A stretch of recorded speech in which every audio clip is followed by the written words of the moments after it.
tema da nossa reportagem de hoje é família poligâmica, que consiste entre 2, 3 e até mais pessoas dentro da mesma relação. Por exemplo, um homem que se casa com várias mulheres ao mesmo tempo ou vice-versa. Esse tipo de casamento já é muito comum em vários países. Por isso viemos até um dos locais mais movimentados de São Paulo, para saber a opinião das pessoas sobre o tema poligamia, que é um tema ainda muito polêmico e desconhecido dentro da nossa sociedade.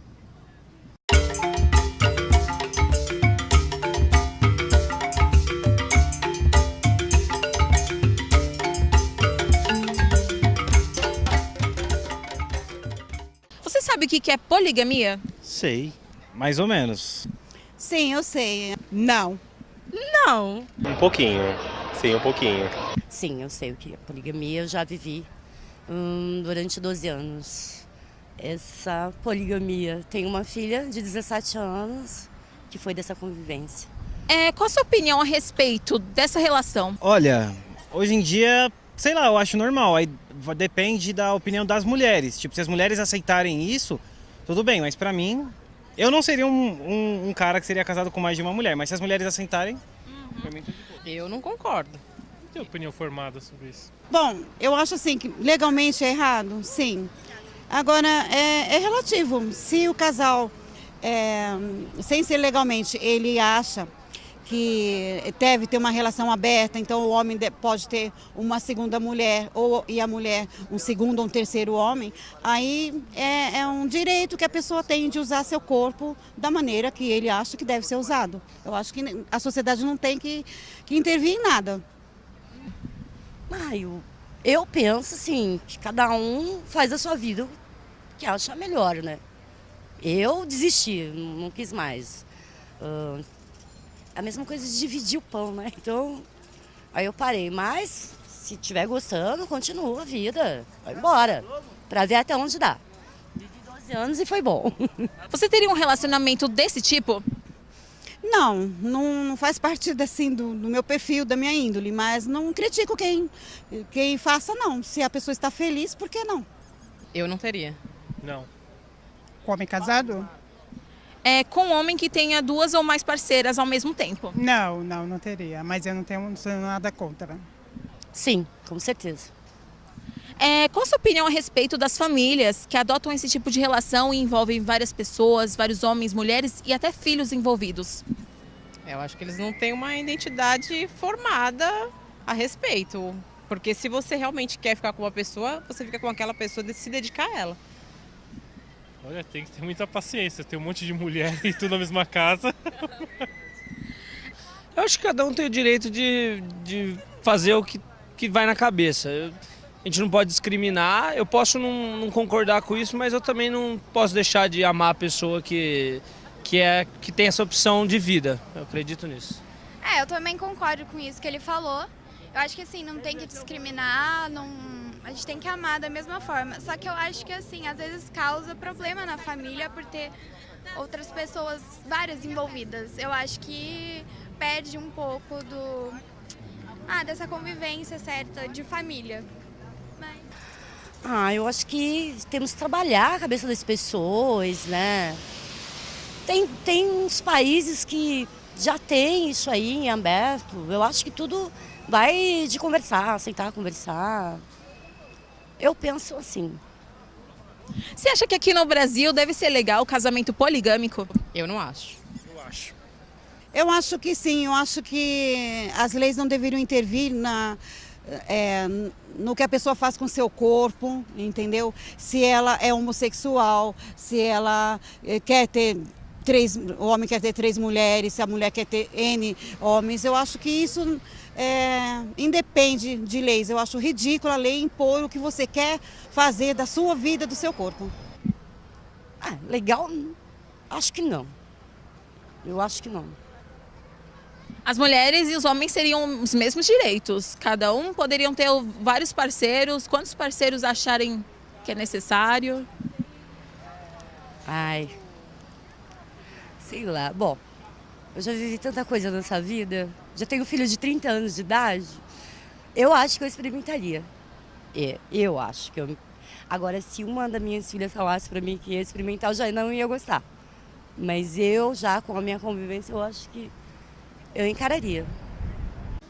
Como podemos perceber, essa é uma discussão que está longe de ter um fim. As opiniões são divergentes e é um assunto ainda bastante polêmico perante a sociedade. A seguir, nós veremos como isso seria na prática.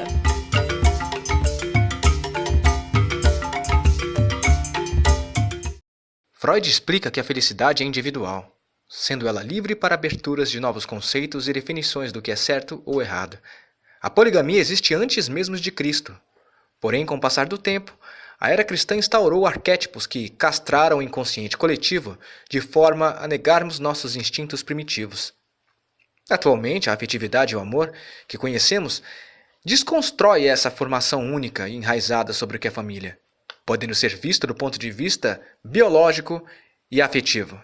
Eu já tive um relacionamento há um tempo atrás, mais ou menos uns 11 anos, e para mim é normal, para mim é simples, né? É uma relação que a gente se completa, a gente está junto, as duas são muito importantes para mim, eu não consigo ficar sem as duas, é algo diferente, é algo que é caracterizado por um amor, afinal o amor é um só, não é? Então se a gente for ver em outras famílias, todas as pessoas têm as suas famílias, e eu tenho a minha, com as minhas duas esposas, e estou muito feliz por isso, e é isso. Eu e o Vitor nos conhecemos primeiro, nossa relação já faz 3 anos, e ele que veio com a proposta de incluir a Mayara.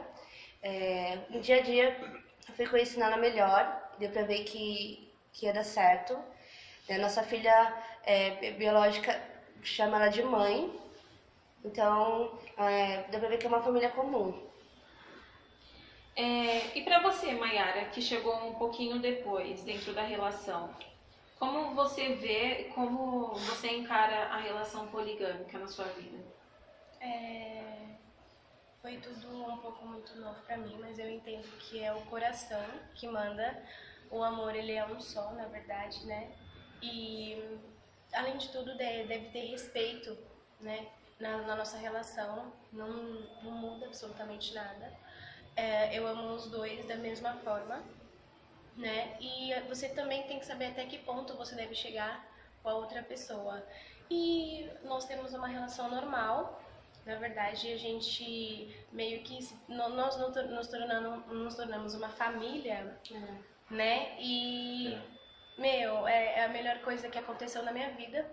E aí eu pensei, né? Quando eu entrei pra família, na verdade, por que não oficializar perante a lei? Até para que tenhamos também os direitos de um casal convencional, né? E hoje nós somos muito felizes e pensamos também até em aumentar a família.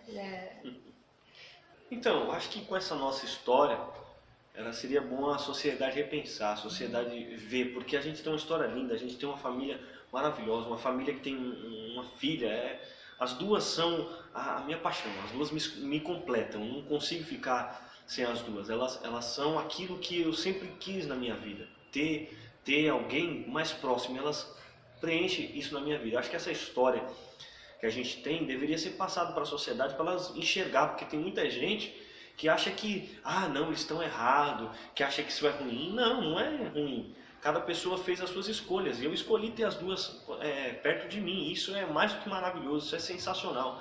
As pessoas acreditam muitas vezes que não vai dar certo, mas dá sim e tem dado muito certo, e é como a Mayara disse, a gente está pensando em aumentar a família. É uma coisa maravilhosa a gente ter mais um filho na casa, correndo na casa, e ter as duas esposas é a coisa mais sensacional que a gente podia pensar. E o amor acima de tudo.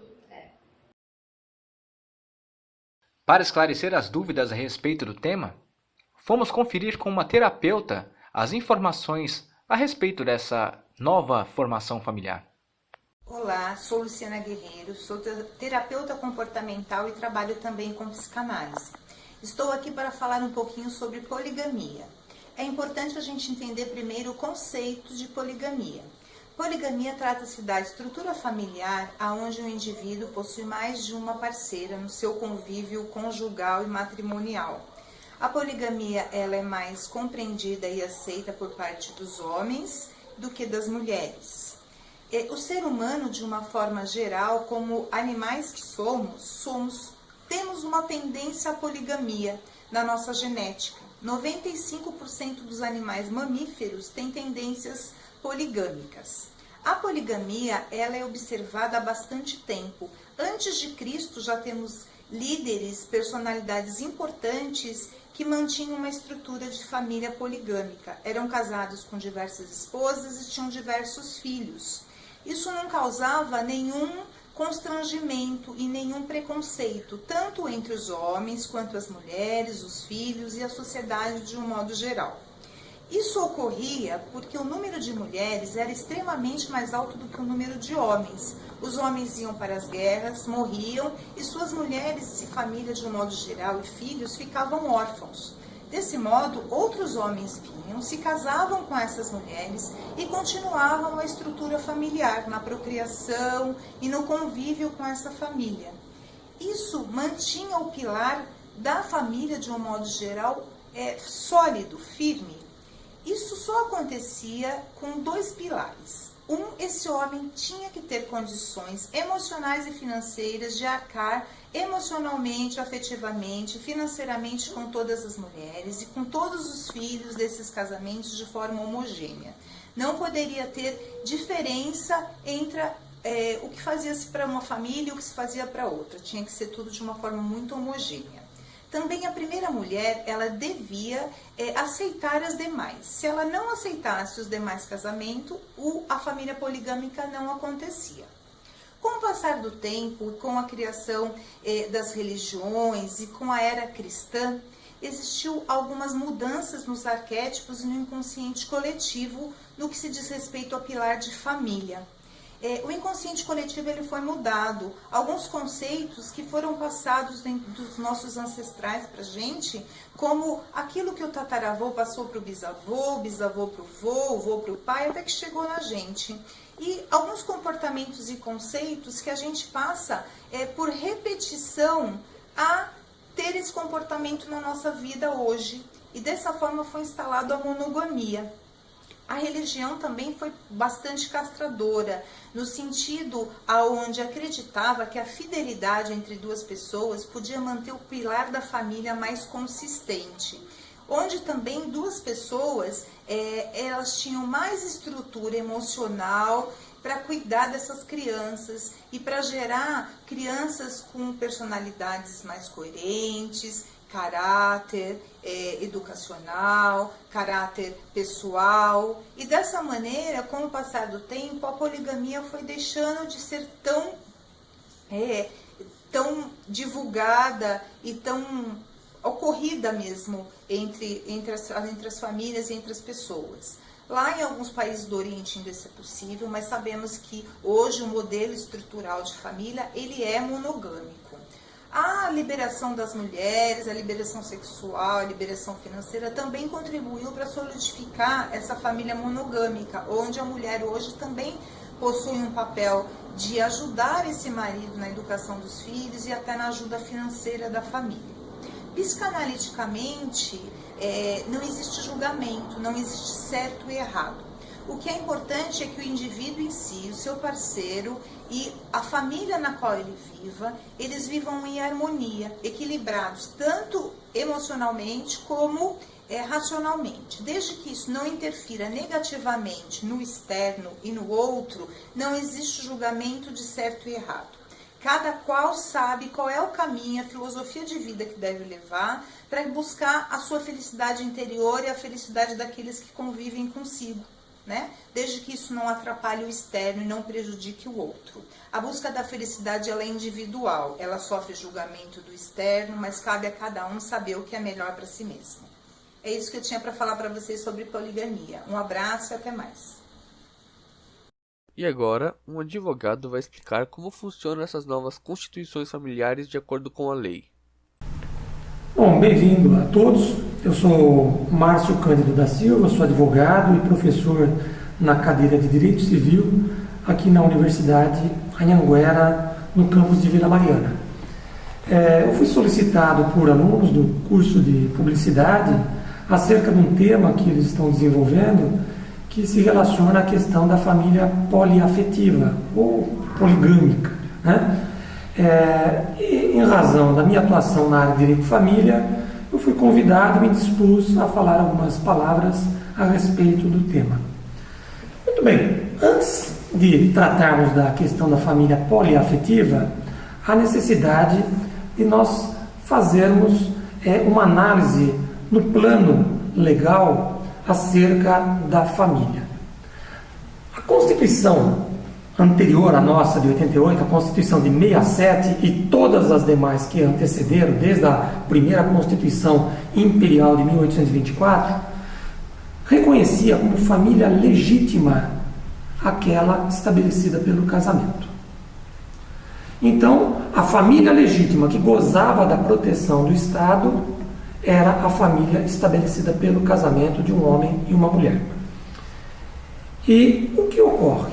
O nosso país, além de reconhecer tradicionalmente como a única família legítima aquela estabelecida pelo casamento, também estabelecia como princípio a indissolubilidade do casamento, ou seja, o casamento é indissolúvel. As pessoas casavam e não podiam se divorciar. Até 1977 se admitia o desquite, que era a ruptura da sociedade conjugal, mas não do vínculo matrimonial. Ou seja, a pessoa que era casada, para ela poder casar novamente, ela tinha que ser viúva. Porque se ela desquitasse, rompia a sociedade conjugal, portanto os deveres conjugais e o regime de bens que é estabelecido pelo casamento, mas ela não podia casar novamente. E evidentemente que essa situação, até 1977, que havia uma vedação legal, portanto para a constituição de novos arranjos familiares, fez com que as pessoas desquitadas, evidentemente interessadas em conceber uma nova família, acabavam se unindo a outras pessoas, formando aquelas relações que se denominavam de concubinatos.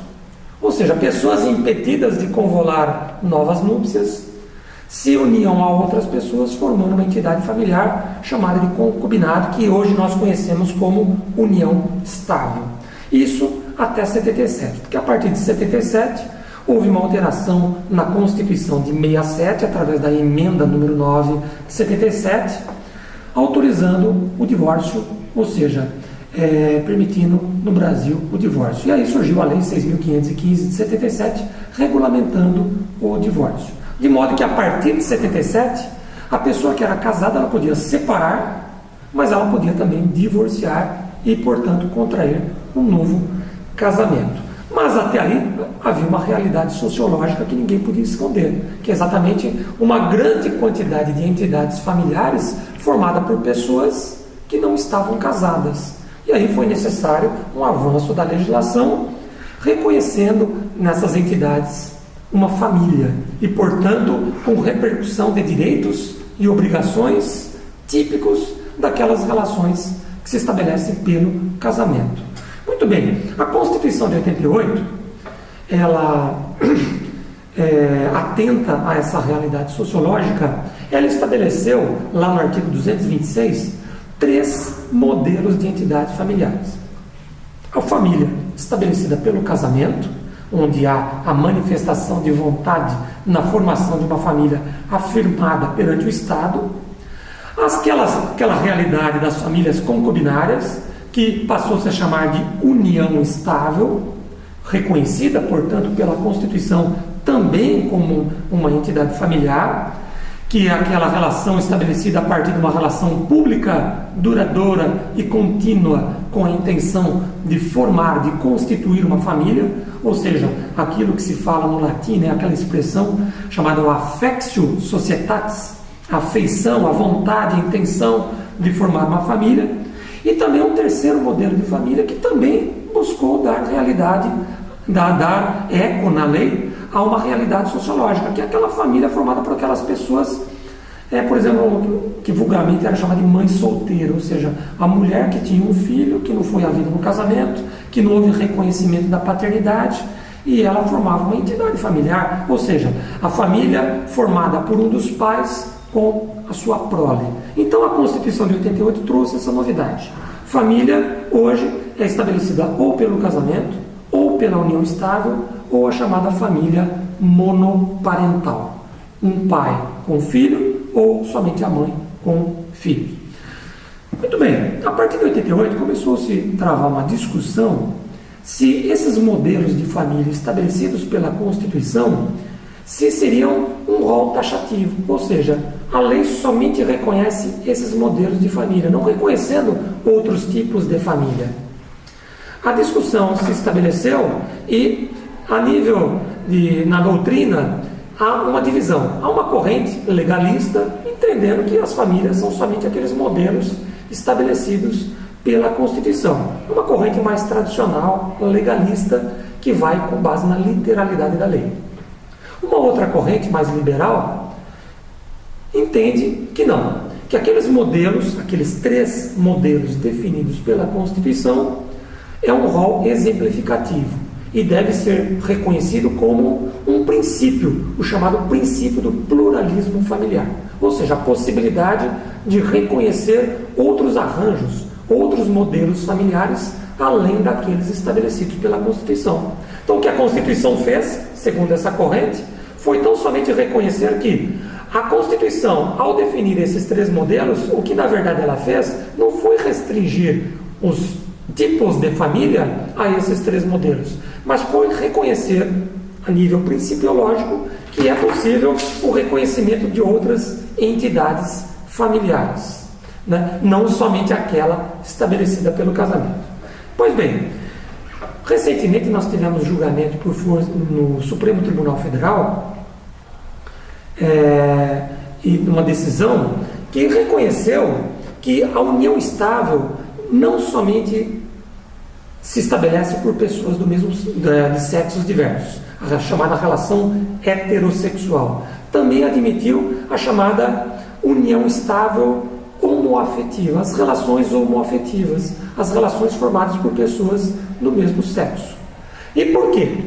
Ainda que a Constituição Federal seja taxativa em definir que a união estável é estabelecida por uma relação pública duradoura e contínua entre um homem e uma mulher, e o Código Civil de 2002, ao regular a união estável, também reiterar que a união estável é estabelecida entre um homem e uma mulher, o Supremo Tribunal Federal entendeu que a interpretação desses dispositivos, inclusive da Constituição, deve estar afinada com outros princípios dos direitos e garantias fundamentais também definidos na Constituição, como o princípio da dignidade da pessoa humana, o princípio da igualdade. Ou seja, a pessoa que se estabelece numa união pública duradoura e contínua, com intenção de formar uma família, ainda que seja uma pessoa do mesmo sexo, a chamada família homoafetiva, também é considerada uma entidade familiar e, portanto, também vai sofrer os influxos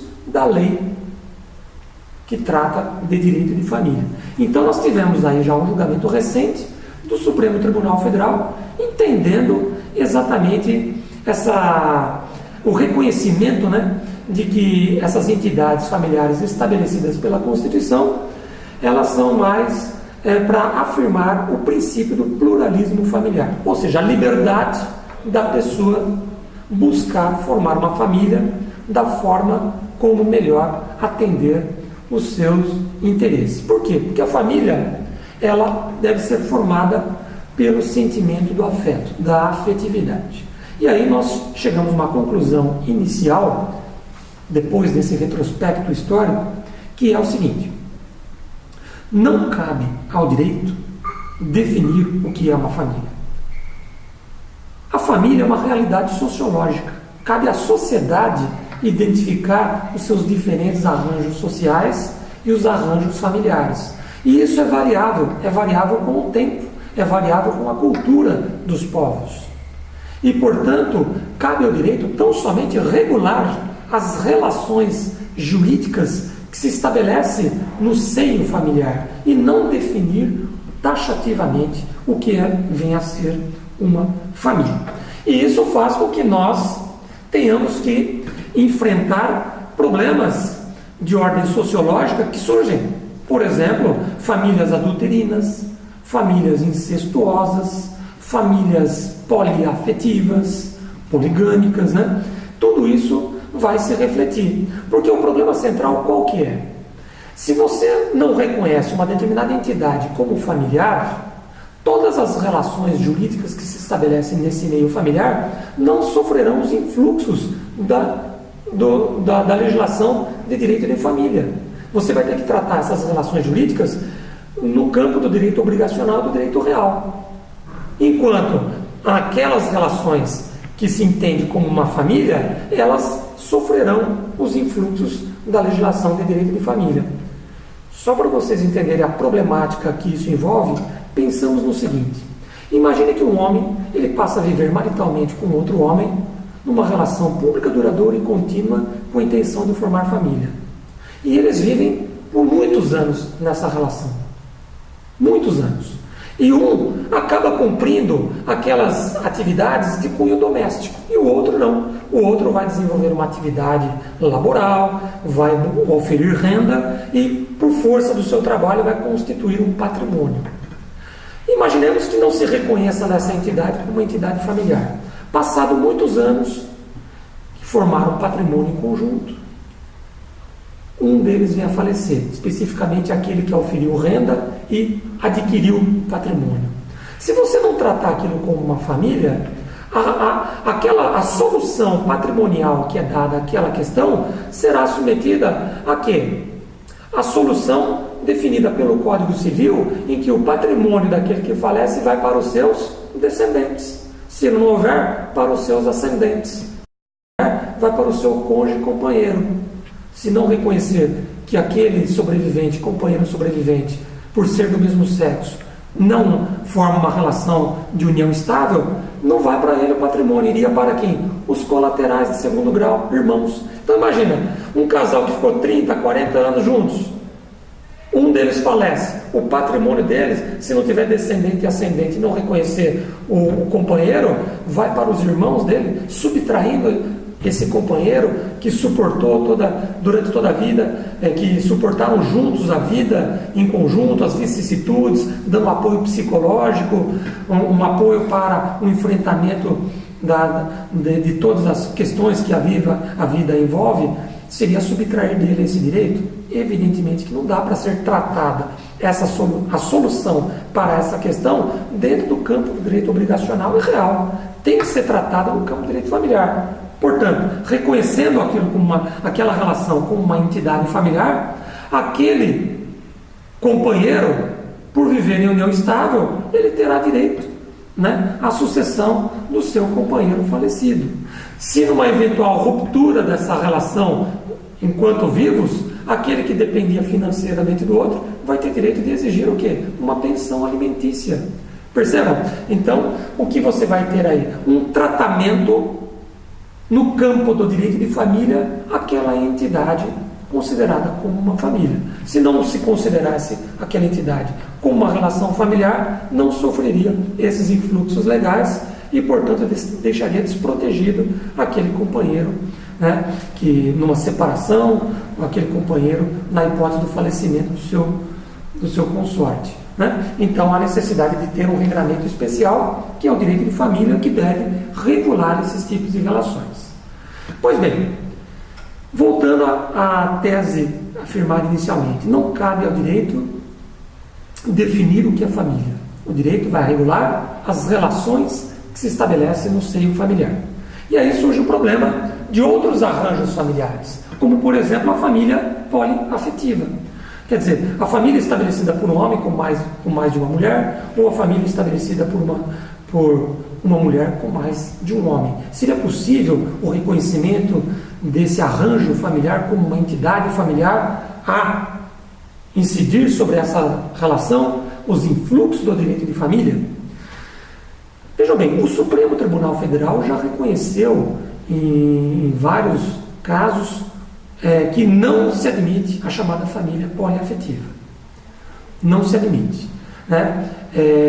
Há na lei a impossibilidade, a vedação de contrair-se um novo casamento sendo casado. Há um crime, inclusive, previsto em lei, que é chamado o crime em que a pessoa pratica bigamia, que é contrair novo casamento sendo casado.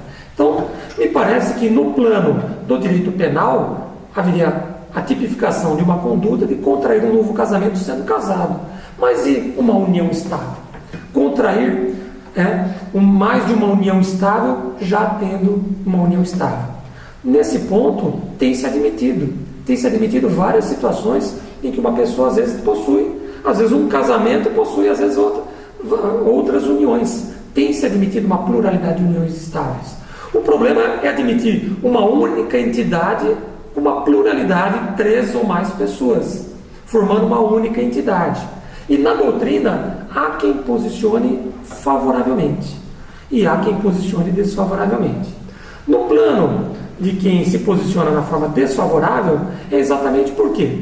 Primeiro, porque é previsto o crime de bigamia, o que se pressupõe que o legislador entende que a sociedade não admite uma relação poligâmica. Segundo, há entendimento de que não há previsão legal que reconheça isso como entidade familiar. É aquela corrente legalista que entende que as entidades familiares são aquelas que a lei prevê. Como não há previsão, então não se admitiria. E outros entendem também que os deveres, tanto no plano do casamento como da união estável, o Código Civil estabelece uma série de deveres conjugais. E dentre esses deveres conjugais, tem lá no casamento o dever de fidelidade. E no caso da união estável, o dever de lealdade. E alguns veem nesses deveres que se eu tenho o dever de fidelidade ou de lealdade, significa que é viver com exclusividade com o seu companheiro, com o seu consorte.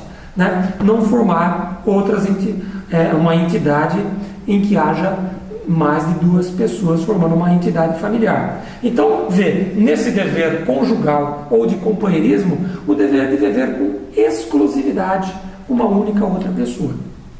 Outra corrente liberal, e essa corrente entende que sim, é possível uma família poliafetiva. E é possível, primeiro, não há vedação legal. Então, se a lei não veda, há liberdade. Aí segue aquela parênia da Constituição Federal que ninguém é obrigado a fazer ou deixar de fazer algo, senão em virtude de lei. Ora, se a lei não proíbe a formação desse tipo de família, significa que é autorizado. Segundo, entende que a Constituição Federal estabelece aquelas 3 entidades familiares não como rol taxativo, mas como um princípio do pluralismo familiar, ou seja, a possibilidade de constituição de vários tipos de arranjo.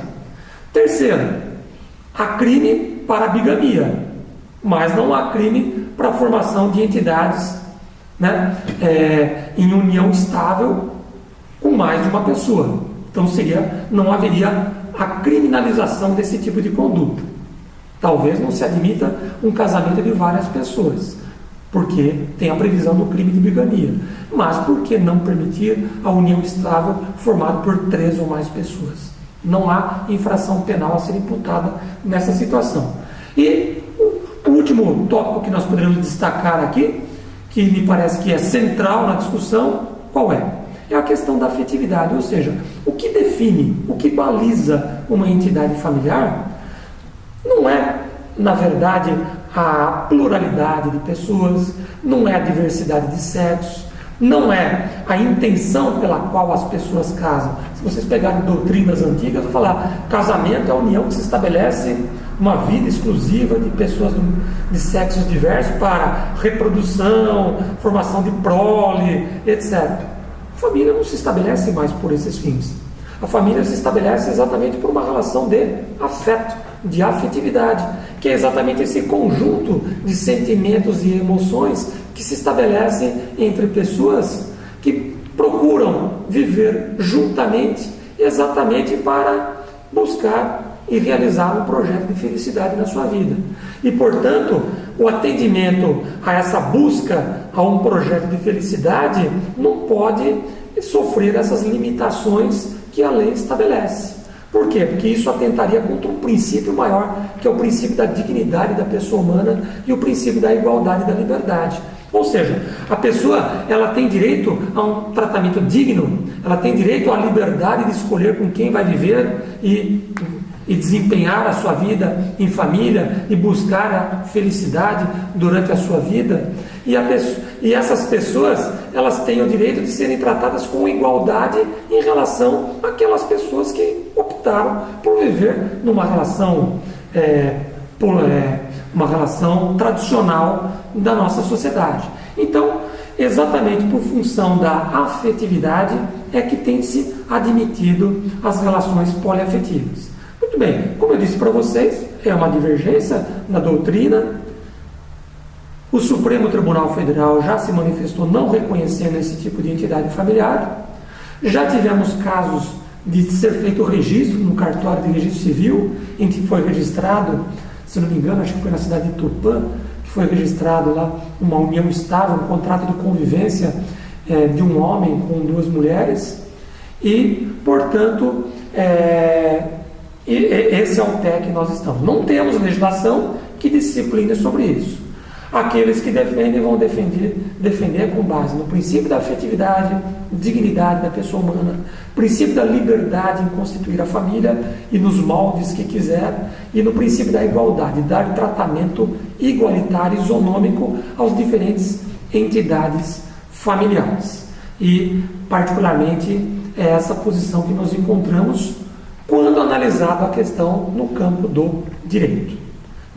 Evidente, como eu disse para vocês, inicialmente, penso eu e defendo essa posição de que não cabe o direito definir quais são as entidades, os arranjos familiares. O direito, ele tem que, na verdade, disciplinar as relações jurídicas subjetivas que se estabelecem no âmbito dessas entidades, seja quais forem essas entidades. E essa é a minha posição.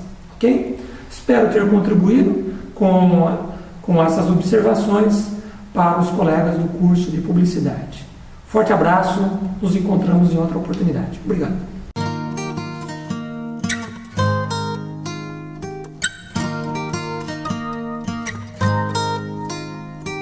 Mom, Dad, Mom, Dad, Mom, Dad, Mom, Dad, brother, sister, brother, sister, brother, sister, brother, sister, grandma, grandpa, grandma, grandpa, grandma, grandpa, grandma, grandpa.